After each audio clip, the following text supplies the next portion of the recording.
오늘 하루 정치 뉴스 알아보는 뉴스인에 나온 시간인데요. 자, 오늘도 YTN의 김영민 아나운서 나와 있습니다. 어서 오십시오. 안녕하세요. 예, 자, 오늘 어떤 얘기부터 해볼까요? 네, 한일 정상회담을 두고 정치권의 공방이 계속 이어지고 있습니다. 이 얘기 먼저 해볼 텐데요. 민주당의 이재명 대표가 오늘 국회 최고위원회의에서 민주당은 가능한 모든 수단을 동원해서 망국적 야합에 대한 엄중한 책임을 묻겠다 이렇게 밝혔습니다. 지금 한일 정상회담에서 독도 영유권 그리고 위안부 또 후쿠시마 수산물 수입 금지 문제까지 테이블에 올랐다는 얘기가 있고 일본 관방장관은 이를 인정을 했는데 우리 정부의 태도는 오락가락이다라고 비판을 했고요. 또 이 대표가 전체적으로 보건대 사실일 가능성이 높아 보인다. 국민 자존심을 훼손한 것도 모자라서 대한민국의 자주 독립을 부정했다는 것으로 생각될 수 있다고 강하게 비판했습니다. 실제로 일본 언론은 지금 계속해서 위안부 합의나 독도에 대한 언급이 있었다라고 보도를 하고 있고 우리 대통령실은 이에 대한 논의가 없었다는 입장이죠. 예. 그래서 오늘 오후에 대통령실이 일본 정부에 유감을 표하고 재발 방지를 당부했다는 속보가 전해지기도 했습니다. 예. 민주당은 오늘 한일 정상회담 분석 및 평가 긴급 좌담회를 열기도 하는 등 이 한일 정상회담의 성과 결과를 두고 계속해서 비판과 공세를 이어가고 있는데 국민의힘은 민주당이 반일 선동을 하고 있는 거다 이렇게 비판하기도 하고 더 나아가서 김기현 국민의힘 대표는 민주당이 한일 정상회담을 국내 정치용 불쏘시개로 활용한다 이렇게 비판하기도 했습니다. 앵커께서는 민주당 입장 어떻게 보셨어요? 야당으로서 정부 행위나 정책에 대해서 비판을 가하는 것, 그건 어쩌면은 야당의 기본적인 책무일 수도 있습니다. 그런데 이것이 조금 지나치게 될 경우에는 사실 자신 정당의 이미지가 네. 굉장히 과거지향적이다라는 그런 이미지를 갖게 될 수 있고요. 그렇게 되면은 이거는 미래지향적인 대한정당의 이미지 이런 것을 창출하는데 걸림돌로 작용될 수 있다라는 점을 저는 좀 말씀을 드리고 싶고요. 또 하나는 이 독도 문제 같은 경우요. 네. 이거를 야당이라도 자꾸 떠들면은 일본 의도, 다시 말해서 분쟁 지역으로서의 독도라는 이미지를 자꾸 줄 수 있는 위험성도 분명히 있어요. 네. 그리고 또 하나는 뭐냐면 우리 정부가 이 독도 문제 이런 것들을 말하지 않으니 뭐 말을 했는지 안 했는지 전 일본 언론이나 일본 장관의 말을 100% 신뢰하는 것이 아닌데 이런 것을 얘기가 나왔는지 안 나왔는지도 모르고 거기에서 뭐 그런 거 아니다라고 얘기하는 건 사실 정부로서 너무나 당연한 일이에요. 괜히 일본의 전략에 말려들 이유가 없죠. 그렇기 때문에 이런 것들을 좀 종합적으로 민주당도 생각해 볼 필요는 있지 않을까라는 것이 저 개인적인 의견입니다. 일본에서 계속해서 흘러내보내는 거기에 우리가 휘둘리지 않게끔. 그러면 이거 일본이 뭔지는 모르겠습니다. 우리 정부는 아니라고 그러니까 일단은 대한민국 국민은 우리 정부 말을 믿어야죠. 네. 일본 정부 말을 믿어야겠습니까? 그렇습니다. 네. 그래서 국민의힘 입장까지 살펴보려고 하는데 네. 정반대의 입장이죠. 국익을 위한 결단이었다라는 건데 김기현 대표가 최고위원회의에서 한 발언입니다. 한일 관계 정상화를 두고 민주당의 거짓 선동과 극언, 편가르기가 금도를 넘고 있다. 망국적 야합이라는 억지 주장을 펼치며 거리로 나가 대통령의 국익 행보에 비난을 퍼붓는데 혈안이 돼 있다. 이렇게 민주당을 지적을 했고요. 어제 김기현 대표가 자신의 소셜미디어에도 글을 올렸는데 양국 정상 간 셔틀 외교의 복원, 또 문재인 정부가 국내 정치쇼의 불쏘시개로 써먹었던 지소미아의 정상화, 또 반도체의 3대 핵심 소재 수출 규제 해제 같은 주목할 만한 성과가 있었다라면서 이번 한일 정상회담의 성과를 강조하는 모습 보이기도 했습니다. 그런데 특히나 좀 화제가 되는 발언은 정진석 의원의 발언이죠. 예. 당당하게 일본을 대하자. 제발 좀 식민지 콤플렉스에서 벗어나자. 이렇게 말해서 좀 논란이 되고 있기도 한데요. 예. 이 발언 어떻게 해석해야 될까요? 글쎄요, 우리가 역사를 잊어서는 안 되겠죠. 제가 항상 하는 얘기지만 2차 대전 때 우리가 유태인만 학살당한 것으로 알고 있는데 사실 집시, 찌고이너라고 얘기하는 집시들도 상당히 많이 학살을 당했어요. 네. 근데 집시에 대한 학살은 별로 얘기를 하지 않는 이유는 일단 힘이었기 때문이에요. 우리가 역사를 우리 스스로 모든 역사를 다 기억하게 하기 위해서는 우리가 힘을 길러야 합니다. 생각합니다. 그러기 위해서는 우리의 어떤 때에는 전략적 마인드도 좀 필요하다라는 생각이 들고요. 또 하나는 우리나라 최빈국에서 지금 이 정도 됐는데 그래서 제가 이제 수업 시간에 그런 얘기를 하거든요. 아유, 난 정말 니들한테 미안하다. 얘 정말 세계 최빈국 중에 하나에서 태어난 사람이 선진국에서 태어나고 낳고 자라서 지금 현재 살고 있는 사람을 가르친다는 게 어떤 면에 있어서는 참 가끔 가다가 미안하다는 느낌도 슬쩍슬쩍 든다 이런 얘기를 하는데 제가 이 얘기를 왜 하느냐. 지금 20대들의 대일과는 제가 볼 때는 상당히 당당하다고 느낍니다. 네. 일본? 그게 뭐? 이런 마인드예요. 네. 그렇기 때문에 지금 소위 말해서 미래 세대뿐만이 아니고 현재 20대들 제가 볼 때 일본에 대해서 그런 당당함을 가지고 있는데 당당함도 제가 볼 땐 일본을 다루는 데 있어서 반드시 들어가야 할 또 필수적 요소가 되는 시대가 되지 않았나 이런 생각이 듭니다. 네. 그러면 정진석 의원의 발언 중 당당하게라는 부분에 좀 방점을 두고 분석을 물론 그러고 해보는데. 제가 아까도 말씀드렸지만 식민지 컴플렉스 벗어나 역사 잊어먹으면 안 되거든요. 예. 역사를 잊으면 안 된다는 발언에 좀 힘을 보태는 김웅 의원의 또 발언이 있어서 이걸 소개를 하고 넘어갈까 예. 하는데요. 자신의 SNS에 글을 올렸는데 독일은 유대인들에게 진심으로 사과했지만 아직도 반성하고 있다. 나치의 인종학살에 대해 70년이 지난 지금도 이야기하는 게 유대인 콤플렉스냐 이렇게 맞받기도 했고요. 또 우리 당이 5.18 묘지에 찾아가 무릎을 꿇고 반성한다고 해도 5.18 폄훼 발언에 대해 구렁이 담 넘어가듯 그냥 넘어가면 누구도 우리 당이 제대로 반성하고 있다고 생각하지 않는다. 그럼 그것도 5.18 콤플렉스라고 할 것인가 이렇게 같은 당에서도 다른 목소리가 나오고 있기는 합니다. 그렇죠. 그 5.18 문제도 사실은 뭐 징계야 당내 사안이지만 사과는 당연히 해야죠. 네, 예. 그렇습니다. 과거를 절대 잊어서는 안 그럼요. 되겠고요. 한일 정상회담 내용에 이어서 이번에는 선거제 개편안에 대해서 이야기를 해보도록 하겠습니다. 지난주 금요일에 있었던 일이죠. 여야가 참여한 정개특위 소위에서 국회 전원위원회에 올리기로 한 3개의 선거제 개편안 마련이 됐는데 이 중에 2개 안에 비례대표 의석을 지금보다 50석 늘리는 내용이 포함되어 있습니다. 예. 근데 국민의힘이 오늘 이를 공식적으로 반대하고 나선 건데요. 국민의힘이 이제 현행 300명인 국회의원 정수 증원 절대 없다고 선언을 했고요. 김기현 대표가 우리 당은 어떤 경우에도 의원 수가 늘어나는 거 허용하지 않겠다. 의원 숫자가 늘어나는 안은 안건으로 상정할 가치조차 없다. 이렇게 밝혔습니다. 그래서 우리 당의 뜻과 전혀 다른 안건들이 통과가 됐다. 이런 내용이 전혀 반영되지 않은 채 의원 정수 50석을 늘리는 안 2개를 넣어서 통과시켰다. 이렇게 반발을 했는데요. 그래서 절대 받아들이지 않고 허용하지 않겠다라는 입장인데요. 국민의힘이 이렇게 강력하게 의원수 확대를 반대하는 이유가 뭔가요? 그리고 또 질문 있으면 질문하세요. 2개 내가 몇 개든 합해가지고 제가 답변할게요.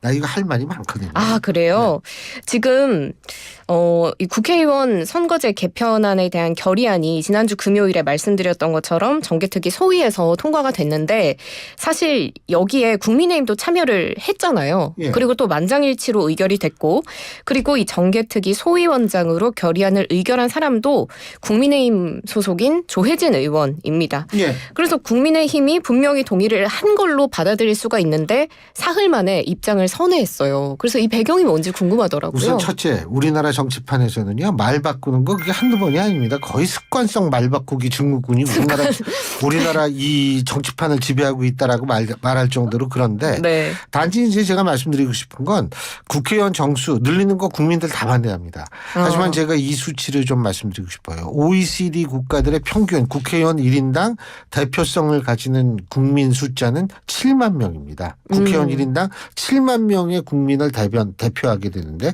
우리나라는 17만 명입니다. 그렇군요. 그러니까 이게 사실은 늘리는 거는 맞아요. 늘리는 건 맞는데 제가 참 기분이 안 좋고 야, 이 사람들 아직도 정신 못 차렸나라고 생각하는 부분이 하나 있어요. 어떤 부분이죠? 저는 국회의원 늘려야 되고 그리고 국회의원이 늘리는 상태에서 늘려야지 지금 얘기하는 이런 개혁안이 다 제 의미로 어느 정도 찾을 수 있는데 제가 정말 좀 기분이 안 좋았던 건 국회의원 늘리자. 끝.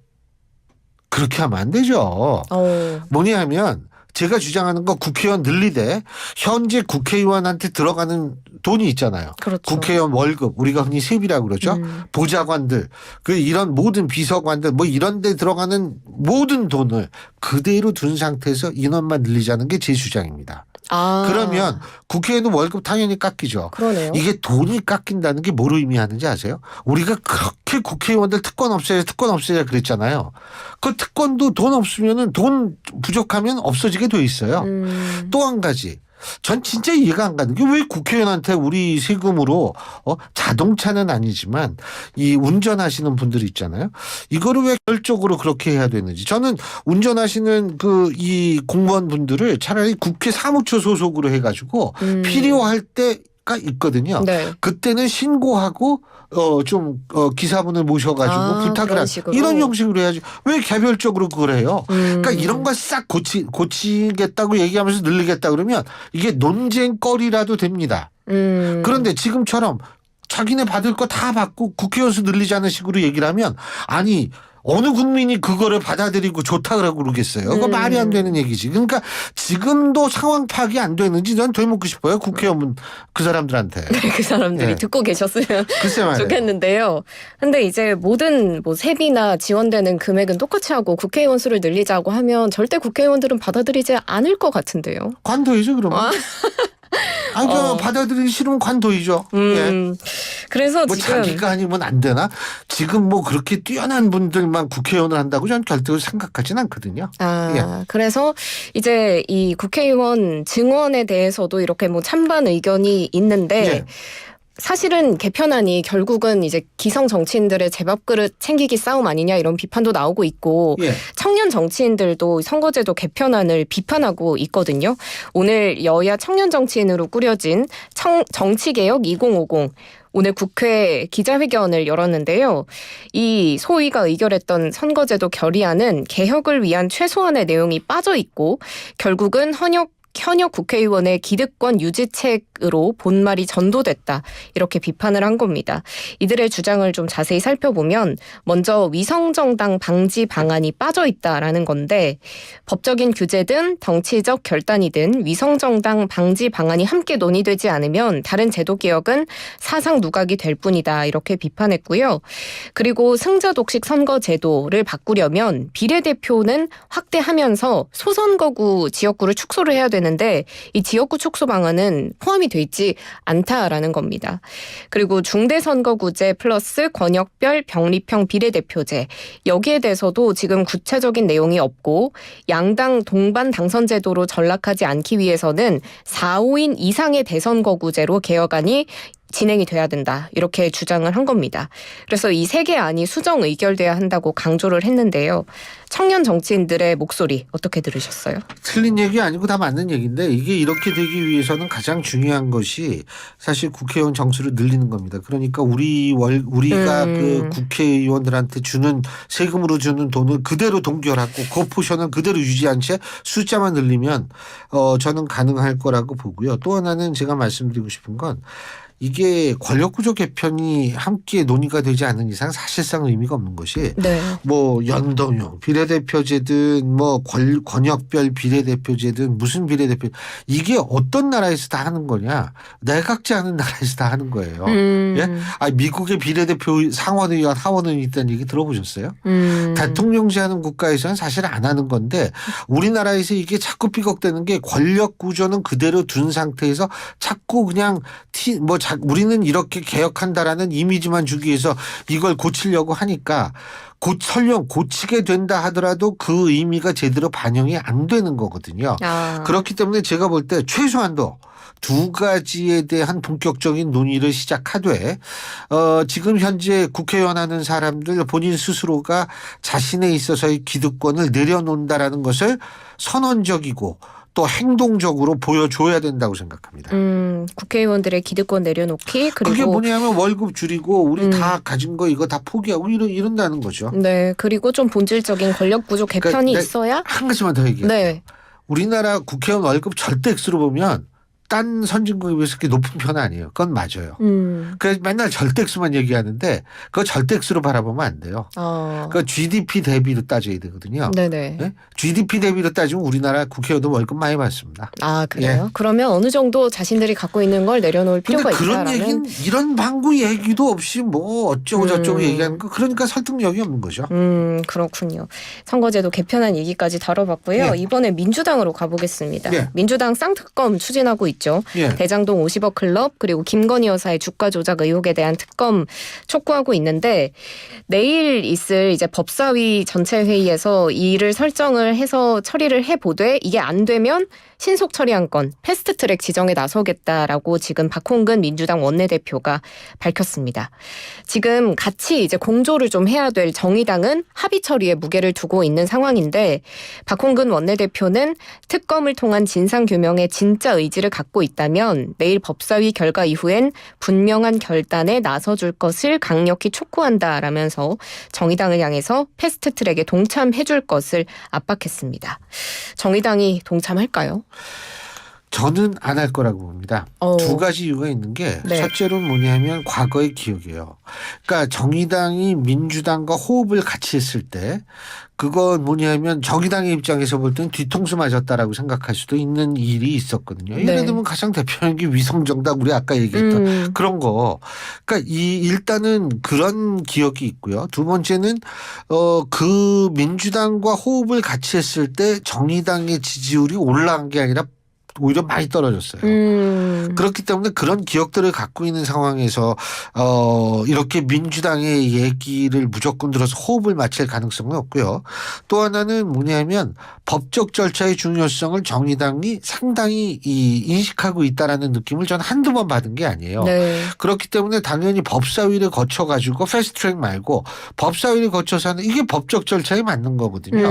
그러니까 정의당은 저는 거의 그 뭐 할 가능성은 없다라는 생각이 들고요. 제가 민주당한테 한 가지 얘기하고 싶은 건 뭐냐면 민주당도 단독으로 처리한 게 여러 가지가 있습니다. 사실 적지 않아서 제가 일일이 그것을 다 드는 것도 시간이 부족할 정도라는 생각이 드는데 그렇게 단독으로 처리한 법안들에 대해서 본인들은 성공적이라고 생각할지는 모르겠어요. 하지만 일반 국민들은 그렇게 생각하지 않는 경우도 있다라는 사실을 꼭 잊어서는 안 될 것 같습니다. 다시 말해서 내년에 총선도 있고 한데 지나치게 서두르면 오히려 또다시 단독이라는 그런 얘기를 듣게 되고 그런 거는 민주당의 입장에서 결코 좋지는 않을 거라는 생각이 드네요. 앞으로 쌍특검에 좀 난항이 예상되기는 합니다. 이런 가운데 국민의힘 김기현 대표가 오늘 정의당의 이정미 대표를 예방했습니다. 네.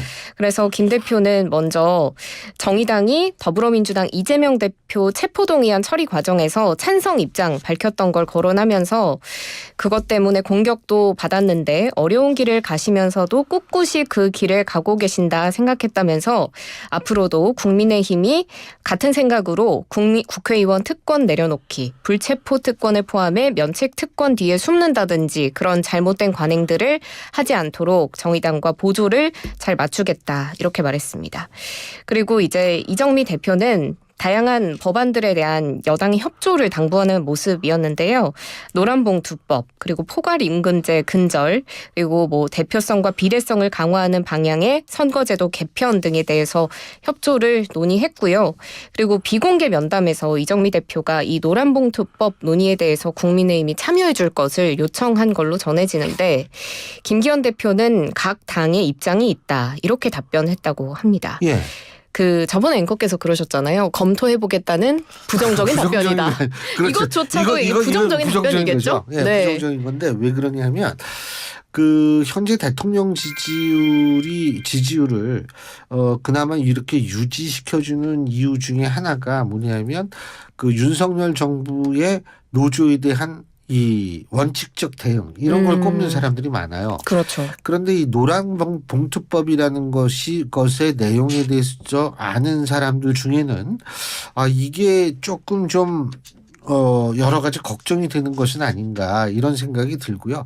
실제로 여러분이 횟수를 찾아보시면 압니다. 유럽에서 가장 파업을 많이 하는 국가 어디죠? 프랑스입니다. 근데 우리가 프랑스보다 많아요. 그래요? 예, 횟수가. 그렇기 때문에 그러한 것들을 이렇게 종합해 봤을 때에는 국민의힘 입장에서 볼 땐 노란봉투법을 이렇게 아무리 정의당 입장을 좀 고려를 한다 하더라도 쉽게 받아들이기는 저는 힘들 거라고 생각을 합니다. 예. 정부의 기조와 이 노란봉투법에는 상당한 간극이 있기 때문에 김기현 대표가 이런 답변을 했던 것 같습니다. 다음 주제로 넘어가 볼 텐데요. 근로시간 개편안에 대한 이야기입니다. 정부가 근로시간 개편안 발표를 했고 워낙 큰 반발에 부딪히자 윤 대통령이 재검토를 지시한 바가 있죠. 그래서 오늘 윤 대통령이 수석 비서관 회의에서 이 근로시간 개편안에 대해서 다시 한번 발언했습니다. 임금 및 휴가 등 보상체계에 대한 불안이 없도록 확실한 담보책을 강구하라고 지시를 한 건데요. 지금 이 개편안이 결국은 주 최대 69시간이다. 이 부분이 부각이 되면서 장시간 근로만 하게 되는 것 아니냐 이런 반발 여론을 잠재우기 위한 발언으로 보입니다. 그래서 안상훈 대통령실 사회수석이 지난 16일 브리핑에서 윤 대통령이 주 60시간 이상은 무리라는 인식을 가지고 있다 이렇게 말을 했고 근데 오늘 대통령실 고위 관계자는 여기에 약간 반박하는 듯한 발언을 또 했는데 주 60시간은 대통령의 가이드라인은 아니다. 그 이상으로 나올 수도 있고 또 여러 면에서 다양한 의견을 수렴할 것이다. 이렇게 밝히기도 해서 과연 개편안에서 주 최대 몇 시간 근로를 하게 될지 어떤 개편안이 나올지 좀 궁금해지는 대목인데요. 그런데 제가 한 조사 결과를 가지고 왔는데 이 근로자들의 여론을 살펴볼 수 있는 조사예요. 한국보건사회연구원이 어제 발표한 2022년 전국 일생활 균형 실태 조사를 보면 취업자가 희망하는 주간 근로시간은 36.7시간으로 조사가 됐습니다. 그러니까 뭐 적게 일할수록 좋죠. 네, 그러니까 그 60시간, 69시간과는 이제 상당한 괴리감이 좀 있어 보이기도 하고요. 그리고 또 근로자들은 현재 법으로 보장돼 있는 연차 휴가도 충분히 쓰지 못하고 있는 것으로 이 조사 결과 나타났습니다.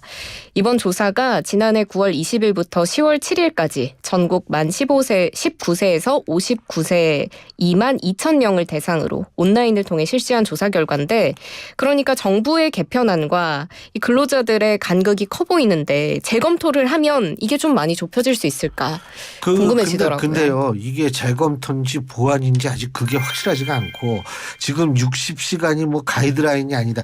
그러니까 이게 정부에서도 이게 메시지 일관된 메시지를 줘야 되는데 이걸 자꾸 메시지를 해석하게 만들면 이건 잘못된 거예요.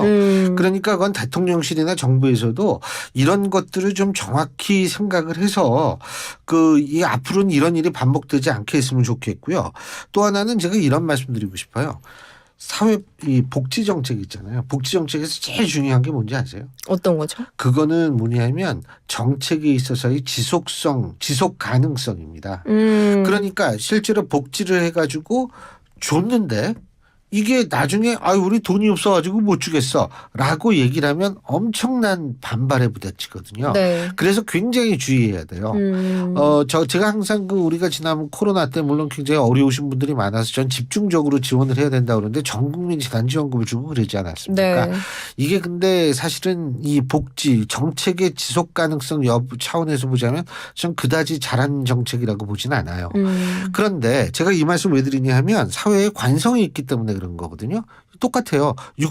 52시간 얘기하다가 69시간 갑자기 나오면 그거 반발하지 않을 사람이 누가 있습니까? 그거 당연히 반발하죠. 물론 이제 약간 영세 근로자, 영세업장의 근로자들은 좀 다른 입장이겠지만 그래서 저는 이것을 좀 쉽지는 않을 거라고는 보는데 특히 좀 5인 미만의 영세 사업장 노동자들을 어떤 식으로 우리가 좀